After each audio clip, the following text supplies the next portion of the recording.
ಹೊಸ ಬಟ್ಟೆ, ಹೊಸ ಮನೆ, ಹೊಸ ವರ್ಷ ಅಂದರೆ ಯಾರಿಗೆ ತಾನೇ ಖುಷಿ ಇರಲ್ಲ. ನಾನು ಅಷ್ಟೇ, ನೆಮ್ಮದಿಯಾಗಿರೋಕೆ ಒಂದು ಪೀಸ್ಫುಲ್ ಜಾಗ ಸಿಕ್ತಲ್ಲ ಅಂತ ಹೊಸ ರೂಮಿಗೆ ಶಿಫ್ಟ್ ಆದೆ. ಆದರೆ ಮೊದಲನೇ ದಿನದಿಂದಲೇ ವಿಚಿತ್ರ ಅನುಭವ ಆಗೋಕೆ ಶುರುವಾಯಿತು. ಆ ಒಂದು ರೂಮಿಂದ ಯಾವಾಗಲೂ ರಾತ್ರಿ ಯಾರೋ ಜೋರಾಗಿ ಬಾಗಿಲು ಬಡಿಯೋ ಸೌಂಡು ಕೇಳಿಸ್ತಿತ್ತು. ಒಂದಿನ ಹೋಗಿ 1 ವಾರ ಆಯಿತು ಭಯ ಬಿದ್ದು ನಿದ್ದೆ ಕೆಡೋದು. ಅಲ್ಲಿಂದ ಶಬ್ದ ಏನೋ ಬರ್ತಿತ್ತು, ಹಾಗಂತ ಬೇರೆ ಯಾವ ತೊಂದರೆಯೂ ನನಗಾಗಿರ್ಲಿಲ್ಲ. ಹಾಗಂತ ಇನ್ನು ಸುಮ್ಮನಿದ್ರೆ ಆಗಲ್ಲ, ಹೋಗಿ ಓನರ್ ಜೊತೆ ಮಾತಾಡಿದೆ.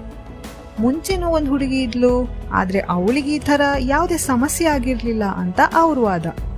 ನಾನು ಮನೆ ಖಾಲಿ ಮಾಡ್ತೀನಿ ಅಂದೆ.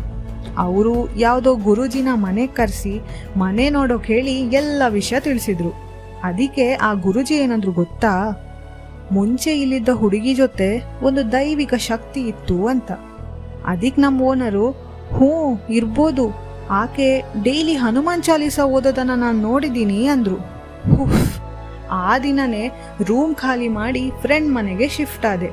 ಧೈರ್ಯ ಬರಲಿ, ಚೆನ್ನಾಗಿ ನಿದ್ದೆ ಆಗಲಿ ಅಂತ ನಾನು ಹನುಮಾನ ಚಾಲೀಸ ಓದೋದನ್ನ ಶುರು ಮಾಡಿಕೊಂಡೆ.